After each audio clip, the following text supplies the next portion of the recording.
Bismillahirrahmanirrahim. Assalamualaikum warahmatullahi wabarakatuh.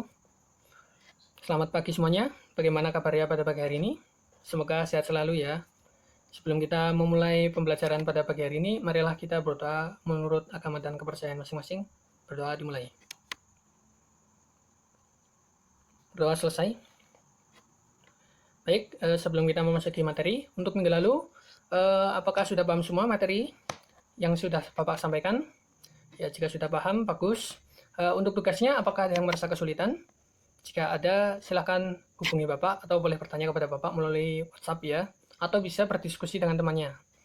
Baik, kita lanjut memasuki materi. Materi pada pagi hari ini adalah unit final drive atau gardan. Ya, di sini ada yang tahu apa itu unit final drive atau gardan? Baik ya, langsung saja kita masuk ya.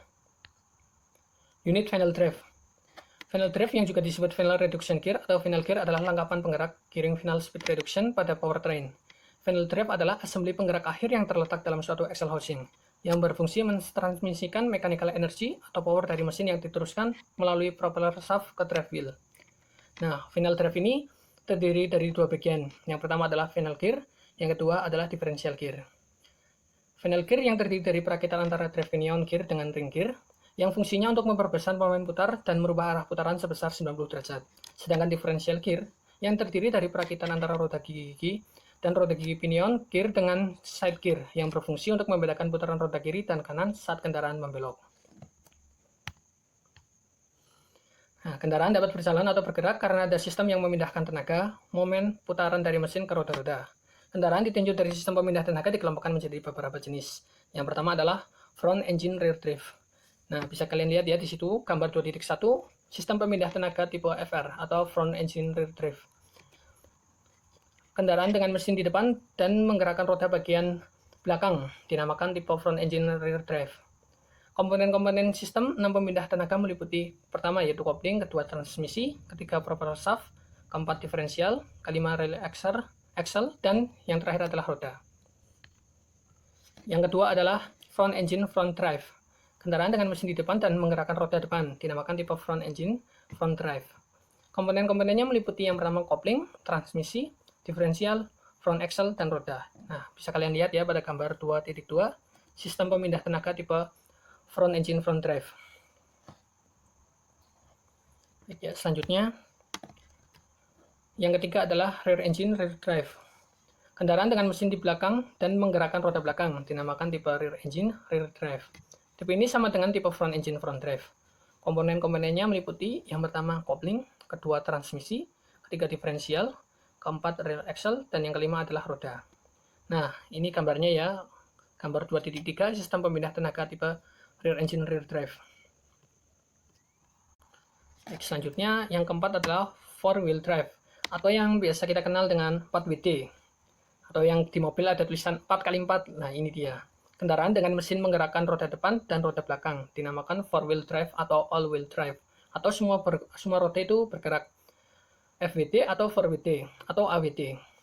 Komponen-komponennya meliputi kopling, transmisi, transfer, dan terbagi menjadi dua. Yang pertama yang di depan ya, yaitu front drive shaft, front propeller shaft itu maksudnya, diferensial, front axle, dan roda depan. Sedangkan yang kedua yaitu yang bagian belakang atau rear drive shaft, rear differential, rear axle, dan roda belakang. Nah, untuk gambarnya seperti pada gambar 2.4 ya, sistem pemindah tenaga tipe FWD atau 4WD ini. Jadi kalau yang pernah atau sering bermain Tamiya ya, kalian pasti tahu kan? Nah, situ itu. Ada yang 2WD atau 4WD. Kalau yang 2WD itu yang tadi itu ada 3 jenis, penggerak depan, mesinnya di depan, atau penggerak depan mesin di belakang, atau penggerak belakang mesin di depan. Yang selanjutnya adalah pengertian diferensial atau gardan. Nah, ini dia. Diferensial atau sering dikenal dengan nama gardan adalah komponen pada mobil yang berfungsi untuk meneruskan tenaga mesin ke poros roda. Putaran roda semuanya berasal dari proses pembakaran yang terjadi dalam ruang bakar. Proses pembakaran inilah yang kemudian akan menggerakkan piston untuk bergerak naik turun. Lalu gerakan naik turun piston ini akan diteruskan untuk memutar poros engkol. Gerak putar poros engkol ini akan diteruskan untuk memutar roda gila atau flywheel. Putaran roda gila akan diteruskan untuk memutar kopling, kemudian diteruskan memutar transmisi ke propeller shaft, lalu ke gardan. Gardan ini akan meneruskan putaran ke axle shaft atau shaft lintang, dan axle shaft akan memutar roda sehingga kendaraan dapat berjalan. Jadi proses kendaraan dapat berjalan ya seperti ini, dari pembakarannya terus perpindahan tenaganya. Jadi urutan perpindahan tenaga dan putaran dari mesin sampai ke roda sehingga kendaraan atau mobil dapat berjalan. Ya seperti itu urutannya ya. Baik, selanjutnya fungsi diferensial atau gardan. Jadi gardan ini memiliki beberapa fungsi ya. Fungsi gardan pada kendaraan yang pertama adalah merubah arah putaran mesin. Sebagaimana diketahui bahwa posisi mesin pada kendaraan, khususnya dump truck yang menggunakan propeller shaft, memiliki mesin yang memanjang ke depan, sehingga arah putaran dari roda gila tidak searah dengan putaran roda. Maka gardan inilah yang membuat arah dari putaran. Jadi, seperti yang dikatakan awal itu, gardan itu bisa merubah putaran hampir 90 derajat ya, bahkan 90 derajat itu dapat dikonversikan energinya. Terus yang kedua adalah memperbesar momen. Momen adalah tenaga putaran dari sebuah benda yang berputar. Putaran poros senggol mempunyai tenaga atau momen. Tenaga dari suatu benda yang berputar dengan cepat adalah kecil, sedangkan tenaga dari benda yang berputar lambat adalah besar. Jadi kalau kalian pernah naik sepeda, kan ada giginya itu ya, yang depan sama belakang. Nah, kalau yang depan besar, yang belakang kecil, pastinya berat. Tenaga yang kita butuhkan lebih besar, tapi bisa cepat putarannya. Dan ini seperti ini. Disinilah gardan memperlambat kecepatan putaran dari poros senggol tersebut, sehingga tenaga putar atau momen menjadi besar dan mobil dapat bergerak atau berjalan. Jadi ibarat kalau di sepeda itu yang depan gigi satu ya, gearnya yang kecil, sedangkan gearnya yang besar. Jadi putarannya itu dirubah menjadi tenaga yang besar, atau kita bisa merasakan bahwa naik sepedanya enteng seperti itu ya. Baik, selanjutnya yang ketiga adalah membedakan putaran roda kiri dan kanan saat membelok. Jadi mobil itu kalau pada saat membelok itu memiliki perbedaan putaran rodanya ya. Jadi tidak sama. Itu ada manfaatnya atau alasannya kenapa seperti itu.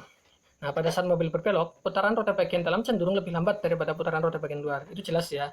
Jadi putaran roda bagian dalam itu akan menjadi poros ya, atau titik sudutnya putaran mobil tersebut. Jadi otomatis ban yang di dalam akan berputar lebih pelan daripada yang bagian luar, karena bagian luar menempuh jarak perputaran lebih jauh daripada bagian dalam. Hal ini dimaksudkan agar mobil dapat berbelok dengan baik dan tidak selip. Nah, ini dia fungsinya. Jika kedua roda antara yang kiri dan kanan selalu sama, maka mobil tak akan berbelok. Kenapa tidak akan berbelok? Ya karena mereka berjalannya bersama putarannya. Jadi yang kanan misal berputar 5 kali, yang kiri juga ikut 5 kali, otomatis kan seimbang, maka mobil tidak akan berbelok. Sama halnya dengan kendaraan tank ya. Tank dapat berbelok itu prinsip kerjanya seperti ini. Jadi yang ban sebelah kirinya itu misalnya lebih pelan, terus yang kanan lebih cepat, maka tank dapat berbelok ke arah kiri gitu, seperti itu. Nah, disinilah gardan membuat putaran roda kiri dan kanan tidak sama, sehingga mobil dapat membelok dengan baik ya. Jadi membuat putaran roda itu tidak seimbang, sesuai kebutuhan seperti itu. Nah, ini ada gambar ya, silakan dilihat. Saat jalan berbelok, jarak tempuh roda dalam dan roda luar berbeda. Nah, yang seperti Bapak katakan tadi. Nah, kalau misalnya rodanya itu sama putarannya, otomatis dia akan lurus, tidak akan mungkin bisa berbelok dengan sempurna. Nah, roda pada permukaan jalan yang kasar akan bergerak lebih jauh daripada roda pada permukaan jalan yang rata dan halus. Nah, sampai sini ada yang ingin ditanyakan? Jika ada, silahkan bertanya saja, kirim WA kepada Bapak. Nah, sebelum kita mengakhiri pembelajaran pada pagi hari ini, Bapak memiliki sedikit oleh-oleh buat kalian ya. Yaitu tugas, ada 5 soal. Yang pertama, jelaskan apa yang dimaksud dengan final drive. Yang kedua adalah sebut dan jelaskan bagian-bagian dari final drive. Yang ketiga, sebut dan jelaskan macam-macam sistem pemindah tenaga. Yang keempat, jelaskan apa yang dimaksud dengan gardan. Dan yang kelima, jelaskan macam-macam fungsi gardan. Nah, cuma 5 aja ya, dikit kan? Nah, nggak banyak-banyak lah. Bapak sayang sama kalian. Nah, silahkan kerjakan, terserah, bisa menggunakan Microsoft Word atau tulis tangan, bahkan lebih bagus kalau tulis tangan ya, Bapak beri nilai tambahan langsung. Kirim tugas tersebut melalui WA Bapak atau melalui aplikasi Moodle ya. Ya, paling lambat jam 3 sore nanti. Ya. Untuk minggu depan jangan lupa akan Bapak adakan ulangan harian atau ujian ya. Ya, sebelum kita mengakhiri pada pelajaran pada pagi hari ini, ya marilah kita berdoa menurut agama dan kepercayaan masing-masing. Berdoa dimulai. Berdoa selesai. Ya. Sebelumnya mohon maaf apabila ada kata yang kurang berkenan. Bapak minta maaf ya. Terima kasih. Wassalamualaikum warahmatullahi wabarakatuh.